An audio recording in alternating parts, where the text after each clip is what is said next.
अभी अभी एक बड़ी खबर आ रही है पंजाब के गुरदासपुर से, जहां पर बाढ़ की वजह से एक स्कूल में 40 मजदूर फंस गए। इनमें से 20 मजदूरों को बाहर निकाल लिया गया है। सेना एनडीआरएफ की टीम फंसे हुए लोगों को निकालने की कोशिश कर रही है। यहां से करतारपुर कॉरिडोर लगभग 10 किलोमीटर दूर है। सभी मजदूर बिहार के रहने वाले हैं। मजदूरों ने बताया कि पानी दूसरी मंजिल तक पहुंच गया था। ये वाकई में बड़ी ही भयानक स्थिति है, जहां पर एक स्कूल में दूसरी मंजिल तक पानी आ जाना, तो ये समझ लीजिए कितनी फीट ऊपर तक पानी आ चुका है। मजदूरों ने ऊपरी मंजिल तक शरण ली। रेस्क्यू ऑपरेशन के लिए सेना और एनडीआरएफ की टीम पहुंची। फिलहाल रेस्क्यू किया जा रहा है। 20 मजदूरों को सुरक्षित बाहर निकाल लिया गया है।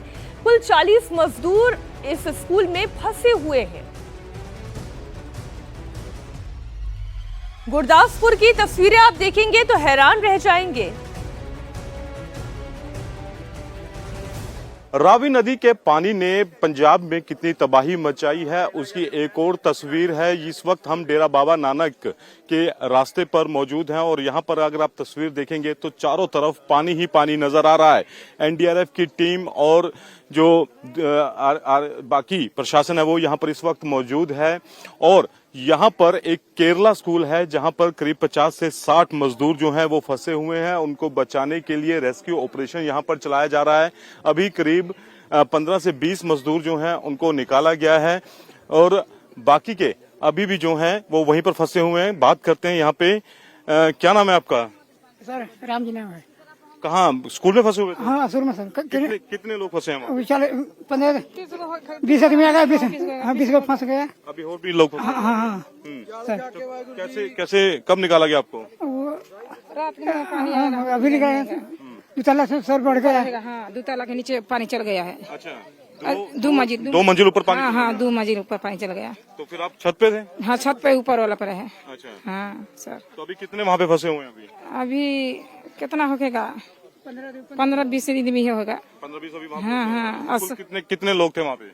अभी कितने 40 बच्चे बुच्ची लेके कौन होगा? 50 लोग थे। हाँ हाँ सर। हाँ सर। तो ये अभी रेस्क्यू कराकर इनको निकाला गया है और बाकी ये बता रहे हैं कि अभी कुल 40-50 लोग थे, 20 लोग आए हैं, 30 के आसपास अभी भी वहाँ पर फंसे हुए हैं। और क्या वहाँ पे कोई काम चल रहा था इसलिए वहाँ पे? स्कूल बना रहा है। अच्छा, स्कूल बना रहे हैं। स्कूल बना रहे सर। कहाँ के रहने वाले आप सब लोग? सासाराम बिहार से। पटना से? जी सर। तो ये यहाँ पर स्कूल के लिए यहाँ पर आए थे और ये यहाँ पर 15 से 20 लोग जो हैं वो फंसे हुए थे। बहरहाल अब इन्हें 20 लोगों को यहाँ से निकाला गया है और उसके बाद अब बाकी के जो लोग हैं अभी भी उनको यहाँ पे निकालने की जो कोशिश है वो की जा रही है। आप तस्वीरें इस वक्त आप देख रहे हैं यहाँ पर किस तरह से जो ये तमाम, चाहे वो आर्मी के जवान हों, उसके अलावा चाहे वो एनडीआरएफ की टीम हो, तमाम जो लोग हैं वो इस वक्त यहाँ पर जो सिख संगठन से जुड़े लोग हैं वो भी यहाँ पर पहुंचे हुए हैं। इनको यहाँ पर लंगर जो है वो खिलाया जा रहा है। तो ये तमाम जो लोग हैं वो इस वक्त यहाँ पर सहायता कर रहे हैं ताकि जो लोग यहाँ पर फंसे हुए हैं उनको फौरी तौर पर मदद पहुंचाई जा सके और पिछले क्योंकि कल से फंसे हुए हैं और उनको यहाँ से निकाला जा सके। और अब खबर दिल्ली से है, जहां दिल्ली से लेकर यूपी तक ताबड़तोड़ एनकाउंटर लगातार जारी है। दिल्ली में लॉरेंस के गुर्गों पर पुलिस ने शिकंजा कसा, तो वहीं यूपी में अपराधियों की घेराबंदी के लिए चलाए जा रहे विशेष अभियान ऑपरेशन लंगड़ा के तहत नोएडा, प्रयागराज और कौशाम्बी में पुलिस ने बड़ी कार्रवाई को अंजाम दिया।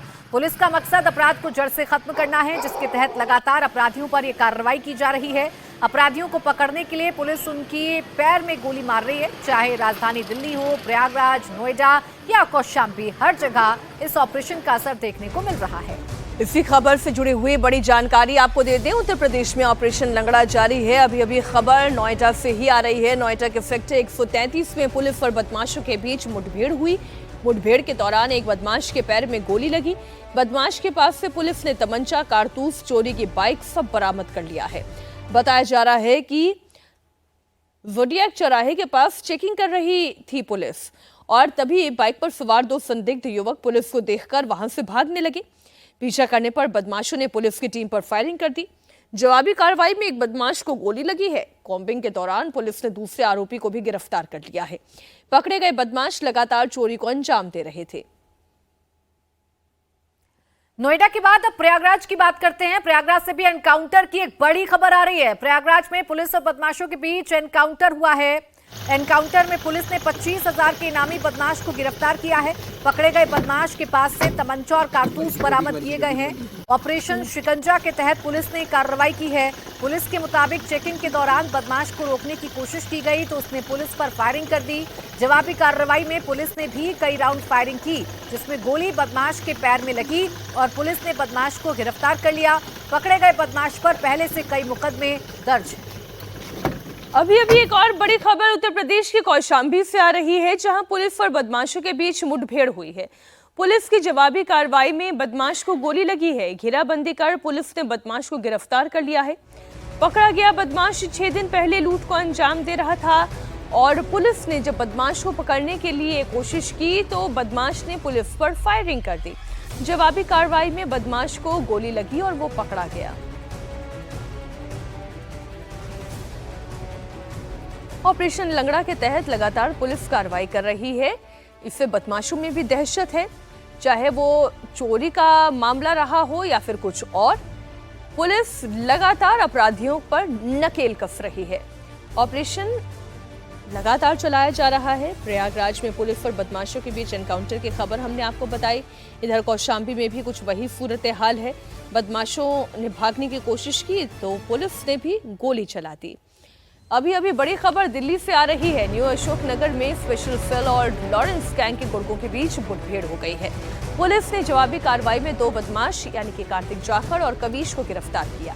इनमें से एक के पैर में गोली लगी। ये बदमाश गैंगस्टर हैरी बॉक्सर के सहयोगी हैं, जिनके खिलाफ कई मामले दर्ज हैं। जानकारी के मुताबिक स्पेशल सेल को उनके न्यू अशोक नगर इलाके में इन बदमाशों के आने का इनपुट मिला था।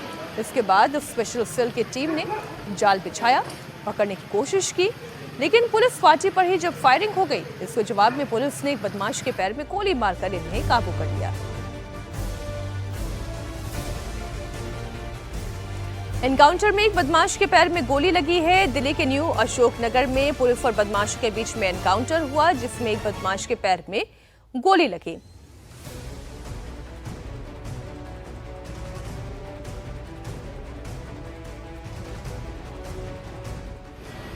इस एनकाउंटर की तस्वीरें भी अब सामने आ गई है। पुलिस ने बदमाशों को पकड़ने की कोशिश की। लॉरेंस गैंग के एक गुर्गे हैं जो गिरफ्तार किए गए हैं। और अब जम्मू कश्मीर के बांदीपुरा से खबर है, जहां सुरक्षा बलों ने घुसपैठ की कोशिश को नाकाम करते हुए 2 आतंकवादियों को मार गिराया है। एलओसी के पास गुरेज सेक्टर में हुए इस एनकाउंटर में जम्मू कश्मीर पुलिस के घुसपैठ की कोशिश को लेकर दी गई खुफिया इनपुट के बाद इंडियन आर्मी और जम्मू कश्मीर पुलिस ने कंबाइंड ऑपरेशन शुरू किया।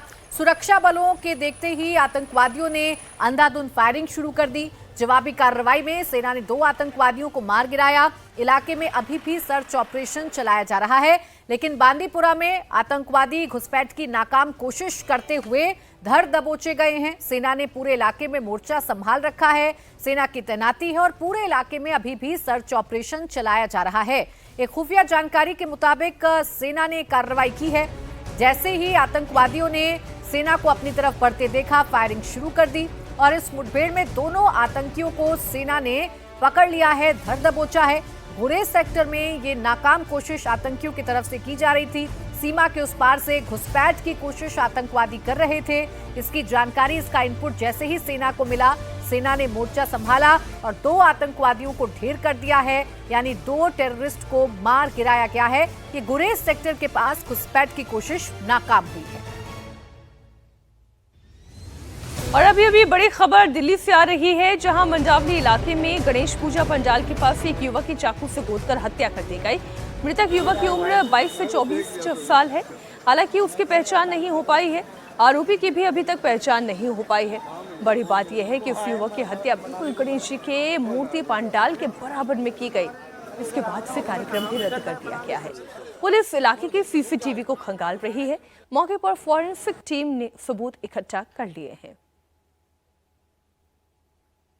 दिल्ली के वेस्ट विनोद नगर इलाके में मौजूद इस डॉक्टर राजेंद्र प्रसाद पार्क में रात के करीब 8 बजे एक युवक की चाकू से गोदकर हत्या कर दी गई। और ये जो तस्वीर हम दिखा रहे हैं आपको सामने, गणेश जी की जो मूर्ति ये स्थापित की गई थी और उसके राइट में आपको पुलिस और जो फोरेंसिक टीम है, जो इस वक्त एफएसएल की टीम है, क्योंकि जांच कर रही है, तमाम जो सबूत है उसको इकट्ठा कर रही है, यहीं पर उस युवक की हत्या की गई है। उम्र बताई जा रही है 22 से 24 साल के दरमियान। हालांकि पुलिस अभी भी ये तहकीक कर रही है, तफ्तीश इस बात की कर रही है, पहचान करने की कि जो युवक मारा गया है, जिसकी चाकू से गोदकर हत्या की गई है, वो कौन है और जिसने मारा है वो कौन है, उसके बारे में अभी जानकारी नहीं मिल पाई है। कुछ युवकों से पूछताछ भी पुलिस की तरफ से की जा रही है।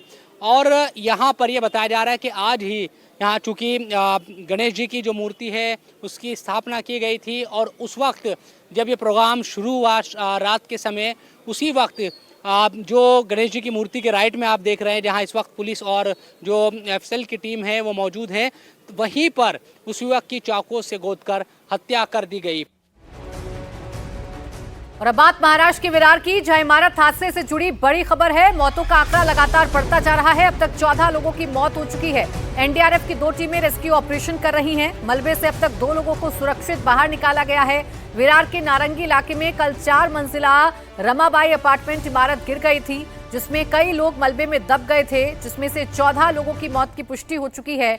ये हादसा उस वक्त हुआ जब वहां एक बर्थडे पार्टी चल रही थी। इस दर्दनाक हादसे ने इलाके में कोहराम मचा दिया। वहीं मृतकों के परिजनों का रो रो कर बुरा हाल है। अभी भी रेस्क्यू ऑपरेशन चल रहा है। संकरी गली होने की वजह से रेस्क्यू ऑपरेशन में शुरुआत में दिक्कत आई थी। अब 14 लोगों के मौत की पुष्टि हो चुकी है। अभी भी कई लोग मलबे के नीचे दबे हो सकते हैं, उनकी तलाश लगातार जारी है। एनडीआरएफ की टीम, एसडीआरएफ की टीम मौके पर है और इस मलबे के नीचे जो जिंदगी है उसे तलाशने की कोशिश की जा रही है। लेकिन ये दर्दनाक हादसा उस वक्त हुआ जब इस बिल्डिंग में एक बर्थडे पार्टी चल रही थी। इसी दौरान ये बिल्डिंग भरभरा कर गिर जाती है, देखते ही देखते मलबे में तब्दील हो जाती है और फिर शुरू होता है रेस्क्यू ऑपरेशन, जिसमें मौत का आंकड़ा लगातार बढ़ता जा रहा है। 2 लोगों को सुरक्षित निकाला गया है, जबकि 14 लोगों की जान जा चुकी है। अब बड़ी खबर उत्तर प्रदेश के हापुड़ से आ रही है, जहां एक बार फिर रफ्तार का कहर देखने को मिला है। तेज रफ्तार ट्रक ने टोल बूथ को उड़ा दिया। इस दौरान एक टोल कर्मचारी भी घायल हो गया। हादसे के बाद ट्रक ड्राइवर फरार हो गया। ये पूरी वारदात टोल में लगे हुए सीसीटीवी में कैद हो गई। बताया जा रहा है कि टोल पर जब ट्रक को रोकने की कोशिश की गई तो उसने टोल बूथ पर टक्कर मार दी। ये टक्कर इतनी ज्यादा तेज थी कि टोल बूथ तहस नहस हो गया। उसके अंदर बैठा हुआ कर्मचारी भी दब गया। फिलहाल सीसीटीवी के आधार पर आरोपी ट्रक ड्राइवर के खिलाफ केस दर्ज कर आगे की कार्रवाई की जा रही है। ये तस्वीरें आप देखें, ये टोल की ही तस्वीरें हैं। ये ट्रक जो है टोल बूथ के अंदर से गुजरा। ट्रक चालक की लापरवाही की वजह से इतना बड़ा हादसा हो गया। ये देखिए, ये जब ट्रक निकला तो उसने अपने पीछे ना सिर्फ वो जो बूथ था उसको डैमेज किया, उसे डैमेज करने की वजह से जो अंदर मौजूद था उसकी भी जान जाती। ये देखिए, देखिए इस तस्वीर को, अंदर की ये तस्वीर है। ये हादसा कितना भयानक था, सीसीटीवी में इसकी तस्वीर कैद हुई है। जब ट्रक यहाँ से निकलने लगा, ये देखिए अंदर जो बैठा हुआ कर्मचारी था वो भी इसकी चपेट में आ गया।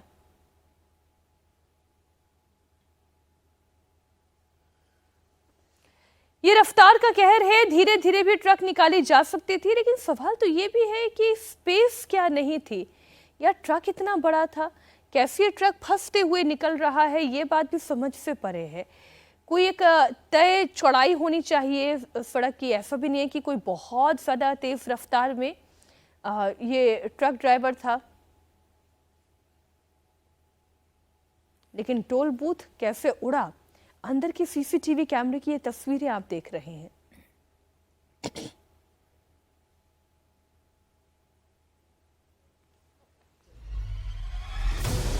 और अब बात यूपी की मैनपुरी की, जहां भीषण सड़क हादसा हुआ है। स्कूल बस ने सड़क पार कर रहे युवक को टक्कर मार दी। टक्कर इतनी तेज थी कि युवक की मौके पर ही मौत हो गई। हादसे का सीसीटीवी फुटेज भी सामने आ गया है।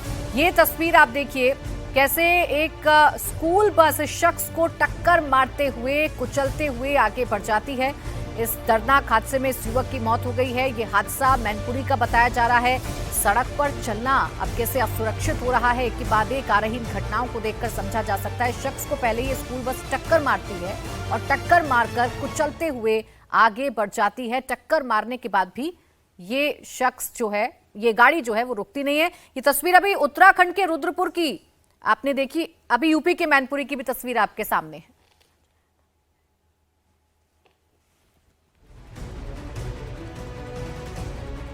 आइए एक बार फिर से आपको पटना लिए चलते हैं, जहां पर 5वीं क्लास में पढ़ने वाली एक स्कूल की छात्रा की मौत के बाद जबरदस्त बवाल है। स्कूल के बाद आज भी लोगों ने हंगामा प्रदर्शन किया। लोगों का गुस्सा स्कूल प्रशासन पर उतरा। कल भी नाराज लोगों ने स्कूल में हंगामा किया और तोड़फोड़ की। हंगामे के बाद स्कूल पहुंचे पुलिस वालों की पिटाई भी हुई। कल पटना के चितकोहरा सरकारी स्कूल में 5वीं की छात्रा की संदिग्ध परिस्थिति में जलने से मौत हो गई। छात्रा स्कूल के टॉयलेट में चली थी। परिजन और लोग टॉयलेट में बच्चे के जलने पर सवाल खड़े कर रहे हैं, नाराजगी जता रहे हैं। ये बात केवल सवाल तक नहीं है, ये इंसाफ की मांग भी है कि कैसे एक स्कूल के अंदर एक बच्चे की जान चली गई और वो भी जलने की वजह से जान चली गई। बाथरूम में एक बच्ची कैसे जल के मर गई? स्कूल प्रशासन क्या कर रहा था? स्कूल के टीचर्स ने क्या नोटिस लिया? बहुत सारे सवाल हैं जिनका जवाब अभी मिलना बाकी है, लेकिन परिजनों का गुस्सा इस वक्त 7वें आसमान पर है। और केवल परिजन नहीं बल्कि आम लोग भी इस वक्त इस विक्टिम फैमिली के साथ खड़े हुए नजर आ रहे हैं।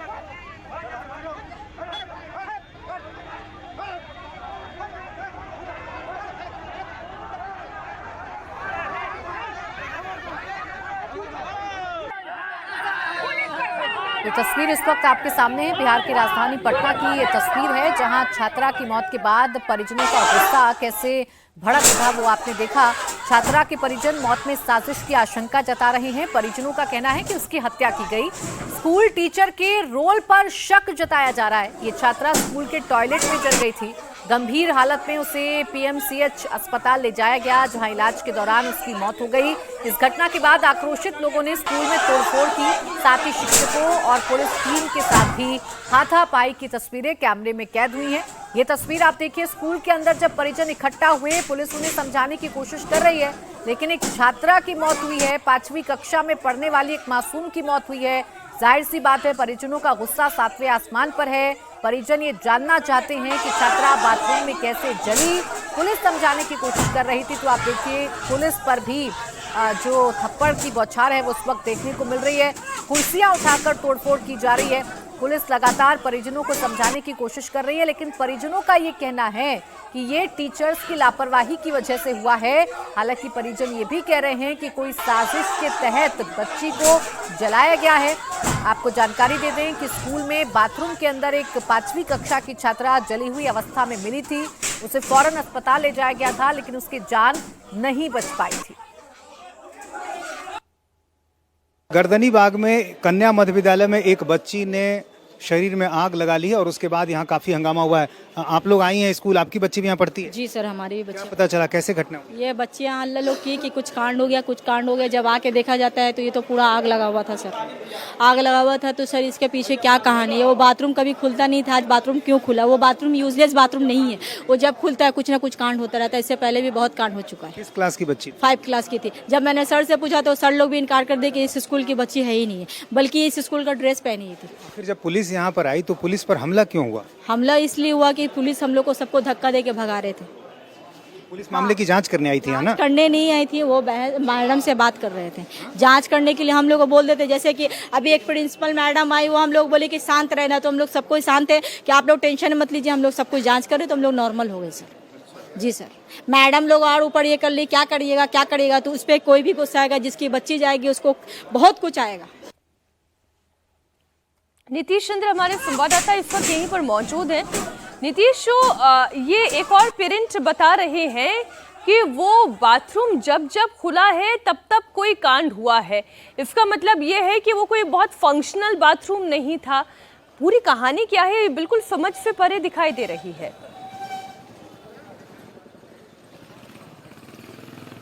देखिए, पुलिस भी अभी किसी नतीजे पर नहीं पहुंच सकी है, लेकिन जो शुरुआती जांच में पुलिस की तरफ से बातें कही गई है उसमें सबसे बड़ी बात ये कही गई है कि जिस बाथरूम में बच्ची के शरीर में आग लगी थी वो अंदर से बंद था। तो ऐसी स्थिति में ये बात समझ में आती है कि बच्ची ने खुद आग लगाई। लेकिन जो परिजन हैं, जो स्थानीय लोग हैं, वो दूसरी बात कह रहे हैं। वो कह रहे हैं कि बच्ची को आग लगाई गई। अब परिजन ये भी एक नई जानकारी दे रहे हैं कि स्कूल का कोई टीचर था जो उसे टॉर्चर कर रहा था, परेशान कर रहा था, और वो लड़की जो है अपना नाम यहाँ से कटवाना चाह रही थी, लेकिन सामने परीक्षा थी इसलिए ये संभव नहीं हो पा रहा था। तो अब ये सारी बातें जो सामने आ रही हैं, अब पुलिस हर पहलू की जांच कर रही है। जो आप बात बता रहे हैं कि कोई टीचर उस बच्ची को परेशान कर रहा था, तो क्या उस लड़की ने इस बात की शिकायत स्कूल के प्रशासन से की थी या अपने परिवार वालों को ये बात बताई थी उसने? जी हाँ, उसके भाई ने ये बात रखी है, तो जाहिर है परिवार के लोगों के सामने वो बात उसने लड़की ने बताई है और अपने कुछ दोस्तों से भी ये बात बताई है। और पिछले कई दिनों से वो स्कूल आ भी नहीं रही थी। अब उसकी क्या वजह थी, ये सारी चीज़ें जांच का विषय है। लेकिन फिलहाल अभी इस पूरे मामले में पुलिस किसी नतीजे पर नहीं पहुंची है। पुलिस का ये कहना है कि सीसीटीवी जो देखा गया है उसमें कोई और व्यक्ति नज़र नहीं आ रहा है, और मेरे ठीक पीछे यही स्कूल है। और चूँकि ये गर्ल्स स्कूल है तो ऐसे में ये भी देखा गया कि आसपास कोई ऐसा व्यक्ति जो चहारदीवारी से तो नहीं आ गया या फिर उसकी एंट्री सामने वाले इस गेट से तो नहीं हो गई। तो ये तमाम चीज़ें हैं और इसी बात को लेकर लोगों ने आज खूब हंगामा किया है और जमकर यहाँ पर पथराव हुआ। मजिस्ट्रेट हमारे साथ है, ये बताइए कि अभी क्या बात हुई आप लोगों की, परिजन अब क्या चाह रहे हैं? अभी जो हमने परिजन से बात किया है, परिजन ने भी कहा है कि हमें इंसाफ चाहिए। परिजन को भी मैंने समझाया कि आपको डेड बॉडी मिल चुकी है, पोस्टमार्टम रिपोर्ट आ चुके हैं। इतनी जल्दी ये मामला इससे शांत होता दिखाई नहीं दे रहा है, क्योंकि एक बच्ची की जान गई है। केवल बातचीत से समझा बुझा करके मामला शांत हो जाना होता तो बात यहाँ तक पहुँचती नहीं। नीतीश, बहुत शुक्रिया आपका पूरी जानकारी के लिए।